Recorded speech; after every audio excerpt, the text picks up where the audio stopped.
അപ്പോൾ equilibrium in chemical reactions. നമുക്ക് ഏറ്റവും suitable ആയിട്ടുള്ള റിയാക്ഷൻ തന്നെ എടുക്കാം. The preparation of ammonia in Haber process. So Haber processന്റെ റിയാക്ഷൻ ഞാൻ എഴുതാം. N2 plus 3H2 gives 2 NH3. ഇതാണ് നമ്മുടെ റിയാക്ഷൻ. ഇതൊരു എക്സോതെർമിക് റിയാക്ഷൻ ആണ്. അത് ഇപ്പൊ നമുക്ക് ആവശ്യമില്ല. അപ്പോൾ റിയാക്ഷൻ തന്നിട്ടുണ്ട്. ഇവിടെ നമുക്ക് റിയാക്ടൻസും ഉണ്ട്, പ്രോഡക്ട്സും ഉണ്ട്.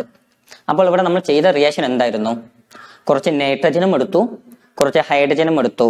രണ്ടിനെയും കൂടെ റിയാക്ട് ചെയ്യിപ്പിച്ചിട്ട് എന്ത് ഫോം ചെയ്യുകയാണ്? അമോണിയ ഫോം ചെയ്യുകയാണ്. ആണല്ലോ. ഇനി ശ്രദ്ധിച്ചോളൂ. നമ്മൾ റിയാക്ഷൻ തുടങ്ങുമ്പോൾ നമ്മുടെ കയ്യിൽ ആര് മാത്രമേ ഉള്ളൂ? നൈട്രജനും ഹൈഡ്രജനും മാത്രം. ആര് ഇല്ല? അമോണിയ ഇല്ല. ഓക്കെ. ഇനി നമ്മൾ റിയാക്ഷൻ തുടങ്ങി. നൈട്രജനും ഹൈഡ്രജനും ചേർന്ന് അമോണിയ ഫോം ചെയ്യാനായിട്ട് തുടങ്ങി. അങ്ങനെ ടൈം പോകും തോറും, കൺസ്യൂം ചെയ്യും തോറും അമോണിയയുടെ എമൗണ്ട് ഇൻക്രീസ് ആയിക്കൊണ്ട് വരും. അതേസമയം നൈട്രജന്റെ എമൗണ്ടും ഹൈഡ്രജന്റെ എമൗണ്ടും ഡിക്രീസ് ആയിക്കൊണ്ടിരിക്കും. സോ റിയാക്ടൻസിന്റെ എമൗണ്ട് കുറയും, പ്രോഡക്റ്റിന്റെ എമൗണ്ട് കൂടും. ഒരു പെർട്ടിക്കുലർ സ്റ്റേജ് എത്തിക്കഴിഞ്ഞാൽ ഇക്വിലിബ്രിയം എക്സിസ്റ്റ് ആവും. അപ്പോഴാണ് ഇക്വിലിബ്രിയം എക്സിസ്റ്റ് ആവുക. അല്ലാതെ റിയാക്ഷൻ തുടങ്ങുമ്പോഴേക്കും തന്നെ ഇക്വിലിബ്രിയം ആവില്ല. പിന്നെ അത് ഓരോ റിയാക്ഷൻ അനുസരിച്ച് ഓരോ ടൈം ഉണ്ട്. പക്ഷെ റിയാക്ഷൻ തുടങ്ങിയതും തന്നെ ഇക്വിലിബ്രിയം എത്തി എന്ന് പറയാൻ പറ്റൂല. സോ ഇത്രയും നേരം ആര് മാത്രമേ ആയിട്ടുള്ളൂ? റിയാക്ടൻസ് മുഴുവനും പ്രോഡക്ട്സ് മാത്രമേ ആയിട്ടുള്ളൂ. അതായത് ഫോർവേഡ് റിയാക്ഷൻ മാത്രമേ നടന്നിട്ടുള്ളൂ, എക്സിസ്റ്റ് ചെയ്തിട്ടുള്ളൂ. ഇനി ഇക്വിലിബ്രിയം എത്തി എന്ന് നമ്മൾ പറയുന്ന ആ ഒരു ടൈം എത്തി, ആ ഒരു കണ്ടീഷൻ എത്തി. ഇനി എന്ത് സംഭവിക്കും? അഗൈൻ റിയാക്ടൻസ് പ്രോഡക്റ്റ് ആവുന്നുണ്ട്. പക്ഷെ ഇനി അങ്ങോട്ട് പ്രോഡക്റ്റ് തിരിച്ച് റിയാക്ടന്റും ആവാനായിട്ട് തുടങ്ങും. അപ്പൊ ഇനി മുതൽ എത്ര റിയാക്ടന്റ് പ്രോഡക്റ്റ് ആവുന്നോ അത്രയും പ്രോഡക്റ്റ് തിരിച്ച് റിയാക്ടന്റ് ആയിക്കൊണ്ടിരിക്കും. അതായത് ഇപ്പോൾ രണ്ട് റിയാക്ഷൻ നടക്കാൻ തുടങ്ങി. Both forward reaction as well as the backward reaction with the same rate. നമ്മൾ ഇക്വിലിബ്രിയം എക്സിസ്റ്റ് ചെയ്തു എന്ന് പറഞ്ഞു. അങ്ങനെയാണ് ഞാൻ ഈ ഒരു സിമ്പിൾ ഇവിടെ ഉപയോഗിച്ചിരിക്കുന്നത്. ഇക്വിലിബ്രിയത്തിനെ റെപ്രസെന്റ് ചെയ്യാനായിട്ട് ഉപയോഗിക്കുന്ന സിമ്പിൾ ഞാൻ ഇവിടെ ഉപയോഗിച്ചിരിക്കുന്നത്. സോ ഇങ്ങനെ ഒരു റിയാക്ഷൻ കിട്ടിക്കഴിഞ്ഞാൽ ഇക്വിലിബ്രിയം എക്സിസ്റ്റ് ആയി. ഇനി നമ്മൾ ചെയ്യേണ്ട പണി ഇതിന്റെ ഇക്വിലിബ്രിയം കോൺസ്റ്റന്റ് കണ്ടുപിടിക്കുക എന്ന് പറയുന്നതാണ്. സോ ഇക്വിലിബ്രിയം കോൺസ്റ്റന്റിന്റെ സിമ്പിൾ ഇങ്ങനെയാണ്: Kc. K എന്ന് പറയുന്നത് ഇക്വിലിബ്രിയം കോൺസ്റ്റന്റ് ആണ്. C എന്ന് പറയുന്നത് കോൺസെൻട്രേഷനെ റെപ്രസെന്റ് ചെയ്യുന്നു. കോൺസെൻട്രേഷൻ വെച്ചിട്ട് നമുക്ക് ഇക്വിലിബ്രിയം കോൺസ്റ്റന്റ് കണ്ടുപിടിക്കാം, പ്രഷർ വെച്ചിട്ട് കണ്ടുപിടിക്കാം. അത് നമ്മളിപ്പോൾ ആദ്യം ചെയ്യാനായിട്ട് പോകുന്നത് കോൺസെൻട്രേഷൻ വെച്ചിട്ടാണ് കണ്ടുപിടിക്കാനായിട്ട് പോകുന്നത്. സോ കോൺസെൻട്രേഷൻ ഉപയോഗിച്ച് എങ്ങനെ കണ്ടുപിടിക്കാം? Kc കണ്ടുപിടിക്കാം എന്നാണ്. ആദ്യം പ്രോഡക്റ്റിന്റെ എഴുതണം. ഇവിടെ പ്രോഡക്റ്റ് ആരാ കിട്ടിയിരിക്കുന്നത്? അമോണിയ. എങ്കിൽ ശ്രദ്ധിച്ചോളൂ. സ്ക്വയർ ബ്രാക്കറ്റിനകത്ത് NH3 എന്ന് എഴുതിയാൽ അതിനർത്ഥം അമോണിയയുടെ കോൺസെൻട്രേഷൻ എന്നാണ് അർത്ഥം. ഇതിനെ വേണമെന്നുണ്ടെങ്കിൽ നമുക്ക് ഇങ്ങനെയും എഴുതാം. സിയുടെ താഴെയായിട്ട് NH3 എന്ന് എഴുതാം. സി എന്ന് വെച്ചാൽ കോൺസെൻട്രേഷൻ എന്ന് എഴുതാം. ബട്ട് നോർമലി നമ്മൾ ഉപയോഗിക്കുന്ന ഒരു സിമ്പിൾ ഇങ്ങനെയാണ്. സോ സ്ക്വയർ ബ്രാക്കറ്റിനകത്ത് പേര് എഴുതി കഴിഞ്ഞാൽ അത് കോൺസെൻട്രേഷൻ എന്ന് മനസ്സിലാക്കുക. ഇനി അവിടെ സ്റ്റോഷിയോമെട്രിക് കോഎഫിഷ്യന്റ് നോക്കിക്കുക. അമോണിയയുടെ 2. സോ ആ 2നെ ഇവിടെ പവറായിട്ട് ഇടുക. നമ്മുടെ പ്രോഡക്ട്സ് കഴിഞ്ഞു. സോ ഡിവൈഡഡ് ബൈ ഇനി അങ്ങോട്ടേക്ക് റിയാക്ടൻസ്. ഇവിടെ ഒരു റിയാക്ടന്റ് ആരാണ്? Nitrogen. So the concentration of nitrogen. ഇനി ഇവിടെ നൈട്രജന്റെ സ്റ്റോഷിയോമെട്രിക് കോഎഫിഷ്യന്റ് എന്താണ്? ഒന്നും തന്നിട്ടില്ല. അതിനർത്ഥം അത് 1 ആണ്. സോ അതിന്റെ പവർ 1. ദെൻ ഇവിടെ പ്ലസ് ആണെന്ന് പറഞ്ഞ് ഇവിടെ പ്ലസ് ഇടാൻ പാടില്ല, മൾട്ടിപ്ലൈ ആണ് ചെയ്യുക. പ്രോഡക്ട്സ് എത്ര പേരുണ്ട്? എല്ലാവരെയും മൾട്ടിപ്ലൈ ചെയ്യണം. റിയാക്ടൻസും എത്ര പേരുണ്ട്? എല്ലാവരെയും മൾട്ടിപ്ലൈ ചെയ്യണം. ഒരു പ്രോഡക്റ്റ് മാത്രമേ ഇവിടെ ഉള്ളൂ, അതുകൊണ്ട് ഞാൻ അമോണിയനെ മാത്രം എഴുതി. പക്ഷേ റിയാക്ടൻസ് 2 പേരുണ്ട്, നൈട്രജനും ഉണ്ട് ഹൈഡ്രജനും ഉണ്ട്. So the concentration of hydrogen raise to 3. കാരണം ഇവിടെ ഹൈഡ്രജന്റെ സ്റ്റോഷിയോമെട്രിക് കോഎഫിഷ്യന്റ് 3 ആണ്. സോ ഇങ്ങനെയാണ് നമ്മൾ equilibrium constant in terms of concentration കണ്ടുപിടിക്കുക. ജനറൽ ആയിട്ട് ഒരു റിയാക്ഷൻ പറയുകയാണെങ്കിൽ നോക്കിക്കോളൂ. A plus B gives C plus D. ഈ ഇതിന്റെ അർത്ഥം ക്യാപിറ്റൽ A ക്യാപിറ്റൽ B എന്ന് പറയുന്നവർ റിയാക്ടൻസ്, സ്മോൾ ലെറ്റർ A എന്ന് പറയുന്നത് ക്യാപിറ്റൽ A എന്ന് പറഞ്ഞ റിയാക്ടന്റിന്റെ സ്റ്റോഷിയോമെട്രിക് കോഎഫിഷ്യന്റ്. അങ്ങനെ സ്മോൾ ലെറ്ററിൽ എഴുതിയത് മുഴുവനും സ്റ്റോഷിയോമെട്രിക് കോഎഫിഷ്യൻസ് ആണ്. ക്യാപിറ്റൽ ലെറ്ററിൽ എഴുതിയത് റിയാക്ടൻസും പ്രോഡക്ട്സുമാണ്. സോ ഇവിടെ നമ്മൾ Kc കണ്ടുപിടിക്കാം. Kc ഈക്വൽ ടു ആദ്യം പ്രോഡക്റ്റിന്റെ concentration of C power C. ഈ സ്മോൾ c എന്ന് പറയുന്നത് ആരാണ്? ആ സ്റ്റോഷിയോമെട്രിക് കോഎഫിഷ്യന്റ് ആണ്. Into concentration of D power D divided by concentration of A power A into concentration of B power B. So ഇങ്ങനെയാണ് നമ്മൾ ഈക്വിലിബ്രിയം കോൺസ്റ്റന്റ് കണ്ടുപിടിക്കുക. Okay, അപ്പോൾ ഇത് നമ്മൾ റൂളായിട്ട് പറയുമ്പോൾ ലോ ഓഫ് കെമിക്കൽ ഈക്വിലിബ്രിയം എന്നാണ് അറിയപ്പെടുക. ഈ ഒരു ഇക്വേഷൻ അറിയപ്പെടുന്ന പേര് ലോ ഓഫ് കെമിക്കൽ ഈക്വിലിബ്രിയം. അത് മറ്റൊന്നുമല്ല, ഈ കേസ് നമ്മൾ എങ്ങനെ കണ്ടുപിടിച്ചു എന്നാണ് പറയുന്നത്. കേസ് എങ്ങനെ കണ്ടുപിടിച്ചത്? പ്രോഡക്റ്റിന്റെ കോൺസെൻട്രേഷൻ എഴുതി, എന്നിട്ട് അവരുടെ സ്റ്റോഷിയോമെട്രിക് കോഎഫിഷ്യന്റിനെ എന്തായിട്ട് എഴുതി? പവർ ആയിട്ട് എഴുതി, ഡിവൈഡഡ് ബൈ റിയാക്ടൻസിന്റെ കോൺസെൻട്രേഷന്റെ പ്രോഡക്റ്റ് എടുത്തു, എന്നിട്ട് അവരുടെ സ്റ്റോഷിയോമെട്രിക് കോഎഫിഷ്യന്റിനും എന്തായിട്ട് എടുത്തു? പവർ ആയിട്ട് എടുത്തു. സോ ഞാനിത് ലോ പറയാനായിട്ട് പോവുകയാണ്. ഞാൻ പറയുമ്പോൾ നിങ്ങൾ ഒരു കാര്യം നന്നായിട്ട് ശ്രദ്ധിക്കുക. ഈ പ്രോഡക്റ്റ് എന്ന ടേം ഉണ്ടല്ലോ, പ്രോഡക്റ്റ് എന്ന ടേം ഇവിടെ ഞാൻ രണ്ട് രീതിയിലാണ് ഉപയോഗിക്കാനായിട്ട് പോകുന്നത്. ഒരു അർത്ഥം നമ്മുടെ ഈ പ്രോഡക്റ്റ് എന്ന അർത്ഥം, റിയാക്ടൻസ് പ്രോഡക്റ്റ് എന്ന് പറയല്ല, ആ ഒരു മീനിങ്. രണ്ടാമത്തെ മീനിങ് മൾട്ടിപ്ലൈ ചെയ്തു എന്നുള്ള ആ ഒരു മീനിങ്. മൾട്ടിപ്ലിക്കേഷന് മാത്സിൽ നമ്മൾ സാധാരണ പ്രോഡക്റ്റ് എന്നും കൂടി പറയാറുണ്ട് അല്ലേ? അപ്പൊ രണ്ട് രീതിയിൽ ഞാൻ പ്രോഡക്റ്റ് ഉപയോഗിക്കാം. പക്ഷെ ശ്രദ്ധിച്ചോളൂ, law of chemical equilibrium states that the equilibrium constant of a reaction is calculated as the product of concentration of the products raised to the powers of their stoichiometric coefficients divided by product of the concentration of the reactants raised to the powers of their stoichiometric coefficients. പക്ഷെ clear ആയിട്ട് പറഞ്ഞാൽ ഇങ്ങനെ പറയാം, the ratio of product of concentration of products and the product of concentration of reactants raised to the powers which may or may not be equal to their stoichiometric coefficients. അപ്പോൾ നമ്മൾ KC എങ്ങനെ കണ്ടുപിടിക്കാമെന്ന് നോക്കി. ഞാൻ KCയുടെ different forms എങ്ങനെയാണെന്ന് നോക്കാം. So again ഞാൻ ആ same reaction തന്നെ എടുക്കുകയാണ്. Haber process, N2 plus 3H2 gives 2NH3. So again ഞാൻ KC എഴുതുകയാണ്. KC equal to concentration of NH3 square divided by concentration of N2 into concentration of H2 cube. Okay, ഇനി ആ reaction നമ്മൾ തിരിച്ച് എഴുതുകയാണെന്ന് നോക്കുക, reverse ആയിട്ട് എഴുതുകയാണെന്ന് കരുതുക. For example 2NH3 will give N2 plus 3H2. അതായത് തന്ന റിയാക്ഷന് നേരെ ഓപ്പോസിറ്റ് ആയിട്ട് ഞാൻ എഴുതി. സോ ഇവിടെയും നമുക്ക് എന്ത് കണ്ടുപിടിക്കാനായിട്ട് സാധിക്കും? ഈക്വിലിബ്രിയം കോൺസ്റ്റന്റ് കണ്ടുപിടിക്കാനായിട്ട് സാധിക്കും. ഞാനിവിടെ KC എന്ന് കൊടുക്കുന്നില്ല, രണ്ടും തമ്മിൽ മാറിപ്പോവാതിരിക്കാൻ വേണ്ടി ഞാനതിന് KC ഡാഷ് എന്ന് കൊടുക്കുകയാണ്, KC പ്രൈം എന്ന് കൊടുക്കുകയാണ്. സോ ഇവിടുത്തെ ഫോം എങ്ങനെ വരും? ഇപ്പോൾ ഇവരാണ് products. So concentration of N2 into concentration of H2 cube whole divided by concentration of NH3 square. So ഇപ്പൊ നമുക്ക് പ്രോഡക്ട്സും റിയാക്ടൻസും വേറെ വേറെ ആളുകളായി നേരെ റിവേഴ്സ് ആയിട്ട് മാറി. സോ നമുക്ക് KCയുടെ വാല്യൂ ഇങ്ങനെയാണ് കിട്ടുക. പക്ഷെ KC ഡാഷ് എന്ന് ഞാൻ പേര് കൊടുത്തു എന്ന് മാത്രം. ഞാൻ രണ്ട് ഇക്വിലിബ്രിയം കോൺസ്റ്റന്റ്സ് ഒന്ന് കൺസിഡർ ചെയ്ത് നോക്കിക്കേ. നമ്മൾ ആദ്യത്തെ റിയാക്ഷൻ എന്താണോ കിട്ടിയിരിക്കുന്നത് അതിന്റെ റെസിപ്രോക്കലാണ് ആ റിയാക്ഷനെ റിവേഴ്സ് ആയിട്ട് എഴുതിയപ്പോൾ കിട്ടിയത്. അതായത് ഒരു റിയാക്ഷന്റെ ബാക്ക്വേർഡ് റിയാക്ഷൻ ആയിട്ട് എഴുതിയാൽ, അതിനെ റിവേഴ്സ് ആയിട്ട് എഴുതിയാൽ, ആ റിവേഴ്സ് ആയിട്ടുള്ള റിയാക്ഷന്റെ K കണ്ടുപിടിക്കാൻ, ഈക്വിലിബ്രിയം കോൺസ്റ്റന്റ് കണ്ടുപിടിക്കാൻ, ആക്ച്വൽ ആയിട്ടുള്ള റിയാക്ഷന്റെ ഈക്വിലിബ്രിയം കോൺസ്റ്റന്റ് എന്താണോ അതിന്റെ റെസിപ്രോക്കൽ എടുത്താൽ മതി. സിമ്പിൾ ആയിട്ട് പറഞ്ഞാൽ KC dash equal to 1/KC. ഇവിടെ KC എന്ന് പറയുന്നത് നമുക്ക് ആദ്യം തന്നിരുന്ന ഒരു റിയാക്ഷന്റെ ഈക്വിലിബ്രിയം കോൺസ്റ്റന്റ്, KC ഡാഷ് എന്ന് പറയുന്നത് ആ റിയാക്ഷന് റിവേഴ്സ് ആയിട്ട് എഴുതിയപ്പോൾ ഉള്ള ഈക്വിലിബ്രിയം കോൺസ്റ്റന്റ്. സോ ഇവർ തമ്മിലുള്ള റിലേഷൻ എങ്ങനെയാണ്? KC dash is equal to 1/KC, reciprocal എടുത്താൽ മതി. സോ ഫോർ എക്സാമ്പിൾ ഈ റിയാക്ഷന് KCയുടെ വാല്യൂ 50 ആണെന്ന് കരുതുക. ഫോർ എക്സാമ്പിൾ പറഞ്ഞെന്ന് മാത്രം.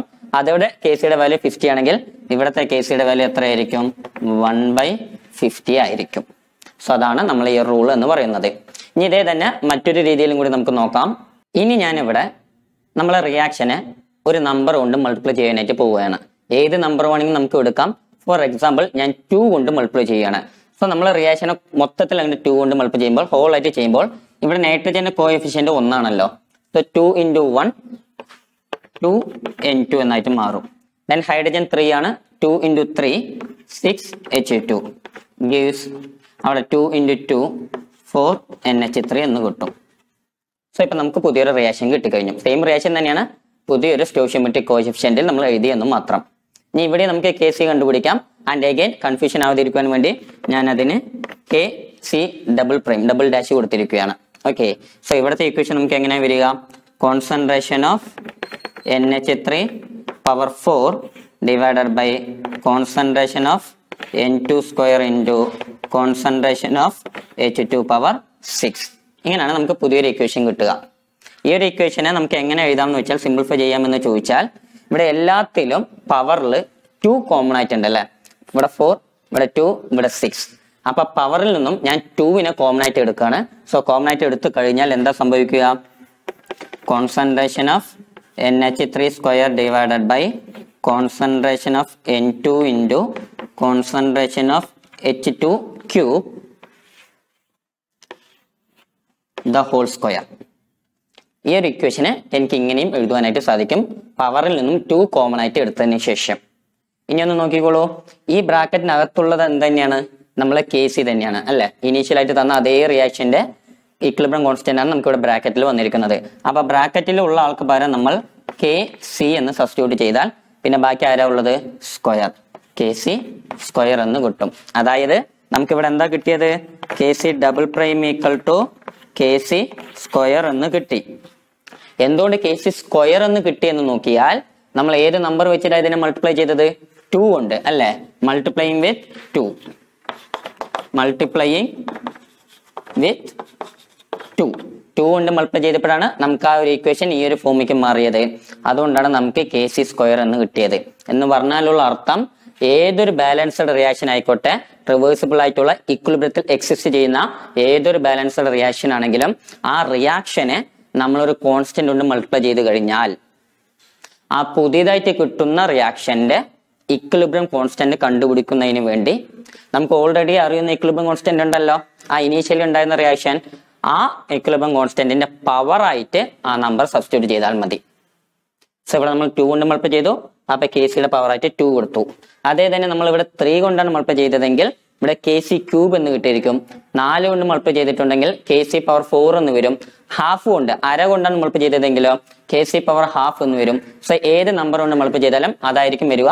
സോ ജനറൽ ആയിട്ട് പറയുമ്പോൾ n കൊണ്ട് മൾട്ടിപ്ലൈ ചെയ്തു എന്ന് കരുതുക. n കൊണ്ടാണ് മൾട്ടിപ്ലൈ ചെയ്തതെങ്കിൽ നമുക്ക് ഫോം ഇങ്ങനെയാണ് വരിക, K C double dash equal to K C power n എന്ന് വരും. ആ റിയാക്ഷനെ n കൊണ്ട് മൾട്ടിപ്ലൈ ചെയ്താൽ അങ്ങനെ ആയിരിക്കും നമുക്ക് കിട്ടുക. സോ ഇതാണ് നോർമൽ ആയിട്ടുള്ള ഇക്വിലിബ്രിയം കോൺസ്റ്റന്റിന്റെ ഡിഫറെന്റ് ഫോംസ് എന്ന് പറയുന്നത്. സോ എക്സാമിന് ഇങ്ങനത്തെ ഒരു ക്വസ്റ്റ്യൻ നമുക്ക് പ്രതീക്ഷിക്കാം. ഒരു റിയാക്ഷൻ തന്നിട്ട് ഒന്നില്ലെങ്കിൽ അതിന്റെ റിവേഴ്സ് ആയിട്ടുള്ള, അതായത് കെ സി ഡാഷ് കണ്ടുപിടിക്കാനും ചോദിക്കാം, അല്ലെങ്കിൽ ഒരു നമ്പർ കൊണ്ട് മൾട്ടിപ്ലൈ ചെയ്തിട്ട് ഇപ്പോൾ ചെയ്തതുപോലെ കെ സി ഡബിൾ ഡാഷ് കണ്ടുപിടിക്കാനും ചോദിക്കാം. സോ അതുകൂടി ഒന്ന് നന്നായിട്ട് അറിഞ്ഞു വെക്കുക. ഹോമോജീനിയസ് ഇക്വിലിബ്രിയം എന്ന് പറഞ്ഞാൽ ആ റിയാക്ഷനിൽ തന്നിരിക്കുന്ന ആ ഇക്വിലിബ്രിയത്തിൽ എക്സിസ്റ്റ് ചെയ്യുന്ന എല്ലാ റിയാക്ടൻസും അതുപോലെ തന്നെ എല്ലാ പ്രോഡക്ട്സും ഒരേ ഫേസിലായിരിക്കും. ഒരേ ഫേസിൽ അല്ലെങ്കിൽ ഒരേ സ്റ്റേറ്റിലായിരിക്കും. എയ്തർ അവരെല്ലാവരും സോളിഡ് സ്റ്റേറ്റിലായിരിക്കാം, അല്ലെങ്കിൽ ലിക്വിഡ് സ്റ്റേറ്റിലായിരിക്കാം, അതും അല്ലെങ്കിൽ ഗേഷ്യസ് സ്റ്റേറ്റിലായിരിക്കാം. So once again Haber process തന്നെ നമുക്ക് നോക്കാം. Nitrogen N2 plus hydrogen H2 gives ammonia.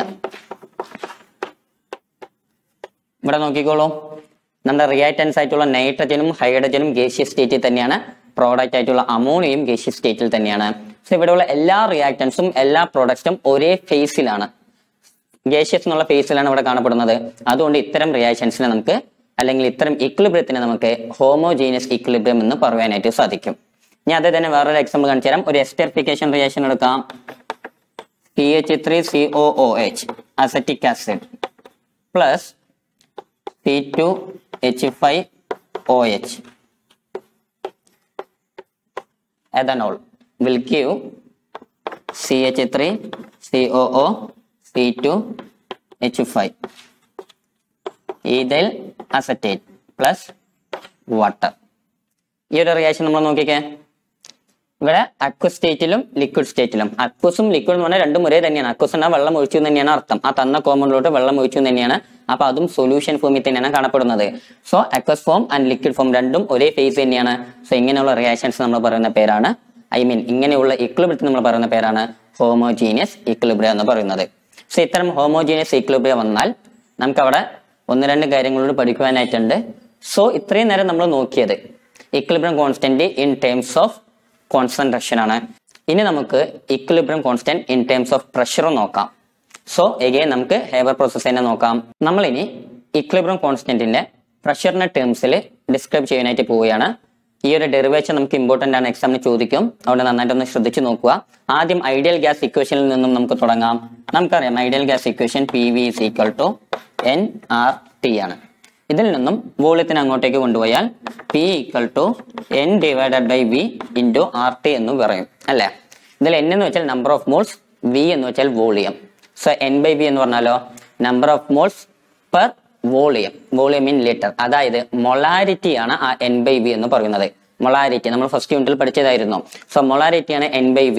Molarity എന്ന് പറയുന്ന ടേം എന്താണ്? ആക്ച്വലി കോൺസെൻട്രേഷനെ റെപ്രസെന്റ് ചെയ്യുന്ന ഒരു ടേം ആണ് molarity. So N by V എന്ന് പറഞ്ഞാൽ മൊളാരിറ്റി ആണ്, അതായത് അത് കോൺസെൻട്രേഷൻ ആണ്. അപ്പോൾ നമുക്ക് ഇതിനെ എങ്ങനെ എഴുതാം? C into RT എന്ന് എഴുതാം. എവിടെ നിന്ന് C എന്ന് പറഞ്ഞാൽ കോൺസെൻട്രേഷൻ ആണെന്നൊന്ന് അറിഞ്ഞു വെക്കുക. So pressure equal to concentration into R into T ആണെന്ന് നമുക്ക് മനസ്സിലാക്കാനായിട്ട് സാധിക്കും. ഓക്കെ ആണല്ലോ. ഇനി നമുക്ക് നോക്കാം. ഈ ഒരു റിയാക്ഷനിൽ നമ്മൾ Kp കണ്ടുപിടിക്കാൻ പോവുകയാണ്. സോ Kp എന്ന് വെച്ചാൽ equilibrium constant in terms of pressure എന്നാണ്. അതിന് മുമ്പായിട്ട് ഒന്നുകൂടി ഞാൻ Kc എഴുതി വെക്കാം. Concentration of NH3 square divided by concentration of N2 into concentration of H2 cube. കേസ് ഞാൻ ഓൾറെഡി കണ്ടുപിടിച്ച് വെച്ചിട്ടുണ്ട്.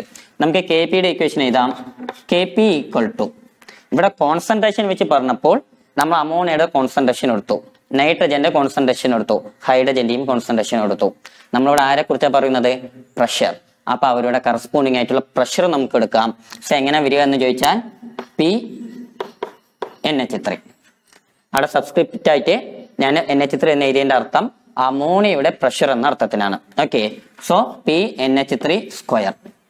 ഇതേ കാര്യം തന്നെയാണ്. ഇവിടെ കോൺസെൻട്രേഷൻ എടുത്തിട്ട് സ്ക്വയർ എടുത്തു, അവിടെ പ്രഷർ എടുത്തിട്ട് സ്ക്വയർ എടുത്തു. ഞാൻ ഓൾറെഡി കഴിഞ്ഞ വീഡിയോയിൽ പറഞ്ഞിട്ടുണ്ടായിരുന്നു ഈ കോൺസെൻട്രേഷൻ നമുക്ക് എങ്ങനെയും കൂടി എഴുതുവാനായിട്ട് സാധിക്കുമെന്ന്. CNH3 സ്ക്വയർ ഇങ്ങനെയും എഴുതാൻ സാധിക്കും. കോൺസെൻട്രേഷൻ നമുക്ക് C ഉപയോഗിക്കാം, ബട്ട് നമ്മൾ നോർമലി എന്താ ഉപയോഗിക്കുന്നത്? Square bracket. അതേപോലെ അവിടെ P ഉപയോഗിച്ചു എന്ന് മാത്രം. Divided by pressure of nitrogen into pressure of hydrogen cube. Okay. അപ്പൊ നമ്മൾ അവിടേക്ക് എത്തി. ഇനി നോക്കിക്കേ, P എന്നതിന് വരെ നമുക്ക് എന്ത് സബ്സ്റ്റിറ്റ്യൂട്ട് ചെയ്യാനായിട്ട് സാധിക്കും? C into R into T. അപ്പൊ ഈ പ്രഷർ എന്നുള്ളതിന് വരെ നമുക്ക് എന്ത് സബ്സ്റ്റിറ്റ്യൂട്ട് ചെയ്യാം? C into R into T. അപ്പൊ അതിൽ ആറും ടിയും നമുക്ക് കോൺസ്റ്റന്റ് ആണ്. ഇനി ആര് മാത്രം ഉള്ളൂ? C മാത്രം. അപ്പൊ എങ്ങനെ വരുമെന്ന് ചോദിച്ചാൽ കോൺസെൻട്രേഷൻ ഓഫ് അമോണിയ, ആ Pക്ക് വരുന്ന സബ്സ്റ്റിറ്റ്യൂട്ട് ചെയ്യാണ് concentration of ammonia into R into T. അപ്പൊ ആ P എന്നുള്ളതിന് വരെ ഞാൻ CRT എന്ന് സബ്സ്റ്റിറ്റ്യൂട്ട് ചെയ്തു. ഞാൻ ഇതിന് എന്തുണ്ട്? അവിടെ സ്ക്വയർ ഉണ്ട്, whole square, whole divided by.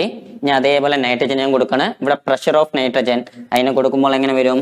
Concentration of nitrogen into R into T. നമുക്ക് അങ്ങനെ കിട്ടും. ഞാൻ അതേപോലെ ഹൈഡ്രജൻ ഒന്ന് കൊടുത്താലോ? Concentration of hydrogen into R into T the whole cube എന്ന് നമുക്ക് കിട്ടും. സോ ഇതാണ് ഫോം വരിക. ഇവിടെയുള്ള ഓരോ പ്രഷറിന് പകരം നമ്മൾ ആരെ സബ്സ്റ്റിറ്റ്യൂട്ട് ചെയ്യാണ്? C into R into T. ഇതിൽ ഞാൻ C എന്ന് എഴുതുന്നതിന് പകരം എങ്ങനെ ഇട്ടുന്നേ മാത്രമേ ഉള്ളൂ? ആ സ്ക്വയർ ബ്രാക്കറ്റിൽ ആ റെസ്പെക്റ്റീവ് ആയിട്ടുള്ള പ്രോഡക്റ്റ് അല്ലെങ്കിൽ റിയാക്ടന്റ് ആരാണോ അവരെ റെപ്രസെന്റ് ചെയ്തു എന്ന് മാത്രം. സോ ഇതാണ് നമുക്ക് ഫോം വരിക. ഇനി ഇതിനെ നമുക്ക് ഒന്നുകൂടി സിംപ്ലിഫൈ ചെയ്യാം. എങ്ങനെ ചെയ്യാമെന്ന് ചോദിച്ചാൽ ആറും ടീം എല്ലാവരും കോമൺ ആയിട്ടുണ്ടല്ലോ. അപ്പൊ ആറും ടീനും ഒരു ഭാഗത്ത് ഒന്നിച്ചെടുക്കാം. അപ്പൊ ഇവിടെ ആരുണ്ട്? Concentration of NH3 square divided by concentration of N2 square into concentration of N2 into concentration of H2 cube. അത് ഒരു പാർട്ട് വന്നു. ഇൻറ്റു ഇനി ഇവിടെ ആരുണ്ട്? RT⁻². So RT the whole raised to divided by ഇവിടെ ആരുണ്ട്? RT ഇൻറ്റു ഇനി ഇവിടെ ആരുണ്ട്? RT⁻3. സോ ഇതാണ് നമുക്ക് ആ ഫോമുലോട്ട് വരിക. Okay. So RT⁻² divided by RT into RT⁻3 എന്ന് നമുക്ക് കിട്ടും. ഇനി ഈ കാര്യം എന്താണെന്ന് നോക്കിക്കേ. NH3 square by N2 into H2 cube. അതെന്താണ് ആക്ച്വലി? നമ്മളുടെ Kc നമ്മൾ ഓൾറെഡി കണ്ടുപിടിച്ച് വെച്ചിട്ടുണ്ട്. Kc ആണ്. അപ്പൊ ഈ ഒരു ഇതിന് വരെ Kc എന്ന് നമുക്ക് സബ്സ്റ്റിറ്റ്യൂട്ട് ചെയ്യാനായിട്ട് സാധിക്കും. അപ്പൊ ഇതിന് Kc എന്ന് സബ്സ്റ്റിറ്റ്യൂട്ട് ചെയ്യാം. ഈ ബാക്കി റിമൈനിങ് ഉള്ളതിനെ നമുക്കൊന്ന് സിംപ്ലിഫൈ ചെയ്ത് കഴിഞ്ഞാൽ എങ്ങനെ കിട്ടുമെന്ന് പറയാം. ഇവിടെ നോക്കിക്കോളൂ, കെ സി ഇൻറ്റു ഈ ഇതിന് പകരമാണ് ഞാൻ കേസ് സബ്സ്റ്റിറ്റ്യൂട്ട് ചെയ്തിരിക്കുന്നത്. ഇനി RT⁻2 ഉണ്ട്, RT⁻1 ഉണ്ട്, RT⁻3 ഉണ്ട്. നമ്മളത് സോൾവ് ചെയ്താൽ നമുക്ക് എന്ത് കിട്ടും? RT⁻2 എന്ന് കിട്ടും അല്ലേ. സോ 1 + 3 എന്ന് പറയുമ്പോൾ എത്ര വരും? 4 വരും. ഇനി ആ ഡിനോമിനേറ്ററിലുള്ള ആളിനെ ന്യൂമറേറ്ററിലേക്ക് എടുത്താലോ അത് -2 4 ആയിട്ട് മാറും. 2 - 4 എന്ന് പറയുമ്പോൾ -2 എന്ന് കിട്ടും. സോ നമുക്കിത് എന്ത് വരും? RT⁻2 എന്ന് നമുക്ക് കിട്ടും. ഓക്കെ, സോ ഇതാണ് നമ്മുടെ ഫോം വരിക. സോ KP = എന്ത് കിട്ടി? KC × RT⁻2 എന്ന് നമുക്ക് കിട്ടും. സോ ഏതൊരു റിയാക്ഷൻ എടുത്താലും ശരി നമുക്ക് അവിടെ KC വെച്ചിട്ട് എന്ത് ഡിറൈവ് ചെയ്യാനായിട്ട് സാധിക്കും? KP ഡിറൈവ് ചെയ്യാനായിട്ട് സാധിക്കും. ഇനി ശ്രദ്ധിച്ചോളൂ, ഈ -2 ആ -2 എന്നുള്ള നമ്പർ നമുക്ക് എങ്ങനെ കിട്ടിയെന്ന് ചോദിച്ചാൽ പ്രോഡക്റ്റ് സൈഡ് എത്ര ഗ്യാസ് ഉണ്ടെന്ന് നോക്കുക. ആ സ്റ്റോഷിയോമെട്രിക് കോഎഫിഷ്യന്റ് നോക്കിയാൽ മതി. പക്ഷെ ഗ്യാസിന്റെ മാത്രമേ നോക്കാൻ പാടുള്ളൂ. ഇവിടെ ഗ്യാസ് ആയിട്ട് അമോണിയ ഉണ്ട്, അതിന്റെ സ്റ്റോഷിയോമെട്രിക് കോഎഫിഷ്യന്റ് 2 ആണ്. ഇനി ഇവിടെ ഹൈഡ്രജന് 3 ഉണ്ട്, നൈട്രജനും 1 ഉണ്ട്. പ്രോഡക്റ്റിന്റെ ഗ്യാസിന്റെ മോൾസ് മൈനസ് റിയാക്ടന്റിന്റെ ഗ്യാസിന്റെ മോൾസ്, അതാണ് നമുക്ക് ഈ മുകളിൽ കിട്ടുന്ന നമ്പർ എന്ന് പറയുന്നത്, ആ പവർ എന്ന് പറയുന്നത്. നമ്മൾ നോർമലായിട്ട് ജനറൽ റിയാക്ഷൻ റെപ്രസെന്റ് ചെയ്യുമ്പോൾ KP KC തമ്മിലുള്ള റിലേഷൻ ഇങ്ങനെയാണ് എഴുതുക. KP = KC × RT⁻Δn. അങ്ങനെയാണ് നമ്മൾ നോർമലായിട്ട് റെപ്രസെന്റ് ചെയ്യുക ജനറൽ കേസിൽ. അവിടെ Δn ആണ് നമുക്ക് ഇവിടെ എത്ര കിട്ടിയിരിക്കുന്നത്? -2 എന്ന് കിട്ടിയിരിക്കുന്നത്. സോ Δn എന്താണെന്ന് ചോദിച്ചാൽ number of gaseous product molecules minus number of gaseous reactant molecules. അതായത് പ്രോഡക്റ്റിൽ എത്ര ഗ്യാസ് ഉണ്ട് മൈനസ് റിയാക്ടന്റിൽ എത്ര ഗ്യാസ് ഉണ്ട്. അത് ചെയ്താലാണ് നമുക്ക് എന്ത് കിട്ടുക? Δn കിട്ടുക. ഈ കേസിൽ നമുക്ക് ഒരു റിയാക്ഷൻ കൂടി ഒന്ന് നോക്കാം. H2 gas plus I2 gas gives 2HA gas. ഇവിടെയും നമുക്ക് ഇതേപോലെ റിലേഷൻ ഡിസ്ക്രൈബ് ചെയ്യാനായിട്ട് സാധിക്കും. KP = KC × RT⁻Δn എന്നാണ് നമുക്ക് അല്ലേ. KP = KC × RT⁻Δn എന്നാണ്. ഇതിൽ Δn കണ്ടുപിടിക്കാൻ പ്രോഡക്റ്റ് സൈഡ് എത്ര ഗ്യാസ് ഉണ്ട്? 2. റിയാക്ടന്റ് സൈഡോ ഹൈഡ്രജനും 1 ഗ്യാസ്, അയഡിനും 1 ഗ്യാസ്. 1 + 1 2. സോ പ്രോഡക്റ്റ് സൈഡുള്ള ഗ്യാസ് Δn = പ്രോഡക്റ്റ് സൈഡുള്ള ഗ്യാസ് മൈനസ് റിയാക്ടന്റ് സൈഡുള്ള ഗ്യാസ് നമുക്ക് എത്ര കിട്ടും? 0 എന്ന് കിട്ടും. സോ ഇവിടെ KC RT⁻0 അതെന്ത് തന്നെയാണ്? KC തന്നെയാണ്. സോ ഈ ഒരു റിയാക്ഷനിൽ KPയും KCയും എന്താണ്? ഈക്വൽ ആയിട്ട് മാറി. നമുക്ക് ഒരു റിയാക്ഷൻ കൂടി നോക്കാം. 2CO + O2 gives 2CO2. Okay, ഇവിടെ COയും ഗ്യാസ് ആണ്, O2ഉം ഗ്യാസ് ആണ്, കാർബൺ ഡയോക്സൈഡും ഗ്യാസ് ആണ്. ഇവിടെ നമുക്ക് Δn കണ്ടുപിടിക്കാം. Δn = പ്രോഡക്റ്റ് സൈഡ് എത്ര ഗ്യാസ് ഉണ്ട്? 2 മൈനസ് റിയാക്ടന്റ് സൈഡോ ഇവിടെ 2 ഗ്യാസ് ഉണ്ട്, ഇവിടെ 1 ഗ്യാഷ്യസ് ഉണ്ട്. സോ മൊത്തം 3 = -1 എന്ന് കിട്ടും. ദെൻ KP എങ്ങനെ കണ്ടുപിടിക്കും? KP = KC RT⁻Δn അല്ലെ. Δn നമുക്ക് -1 ആണ് കിട്ടിയത്, = KC RT⁻1. സോ ഇങ്ങനെയാണ് നമ്മൾ KPയും KC നമ്മളെ റിലേഷൻ കണ്ടുപിടിക്കുക. ഈ ഡെറിവേഷൻ തന്നെ നിങ്ങൾക്ക് ചോദിക്കാൻ ചാൻസ് ഉണ്ട്, അല്ലെങ്കിൽ ഈ ഒരു ഇക്വേഷൻ വെച്ചിട്ടുള്ള പ്രോബ്ലംസ് ചോദിക്കും. സോ പ്രോബ്ലംസ് ചോദിക്കുമ്പോൾ ഈ ഒരു ഇക്വേഷൻ വെച്ചിട്ട് വേണം നിങ്ങൾ ചെയ്യുവാനായിട്ട്. ഏത് റിയാക്ഷൻ ആണോ തന്നിരിക്കുന്നത് ആ റിയാക്ഷന്റെ Δn നിങ്ങൾ കണ്ടുപിടിക്കണം. ആൻഡ് അഗൈൻ ശ്രദ്ധിക്കുക, ഗ്യാസുകളുടെ എണ്ണം മാത്രമേ കൺസിഡർ ചെയ്യാൻ പാടുള്ളൂ. Solid form, liquid form, aqueous form എന്ന് വേറെ ആരെങ്കിലും തന്നിട്ടുണ്ടെങ്കിൽ അവരുടെ എണ്ണം നോക്കാൻ പാടില്ല. കാരണം നമുക്ക് ഇനി ഹെട്രോജീനസ് ഇക്വിലിബ്രിയം കൂടി ബാക്കിയുണ്ട്. സോ അവിടെ നോക്കുമ്പോൾ ബാക്കിയുള്ള ആളുകളൊക്കെ ചേർന്ന് മിക്സ് ചെയ്ത് കിടക്കുന്നുണ്ടാവും. സോ എപ്പോഴും ഗ്യാസിന്റെ എണ്ണം മാത്രം എന്ത് ചെയ്യുക? കൺസിഡർ ചെയ്തിട്ട് ഈ Δn കണ്ടുപിടിക്കുക. സോ എങ്ങനെയാണ് നമ്മൾ KPയും KC തമ്മിലുള്ള റിലേഷൻ ഡിറൈവ് ചെയ്യുക? ടെക്സ്റ്റ് ബുക്കിൽ general relation തന്നിട്ടുണ്ടാവും. AA + BB gives CC + DD. ആ ഒരു റിയാക്ഷന്റെ ഡെറിവേഷൻ തന്നിട്ടുണ്ടാവും. നിങ്ങൾ അതൊന്നുകൂടി സ്വയം ചെയ്ത് നോക്കുക.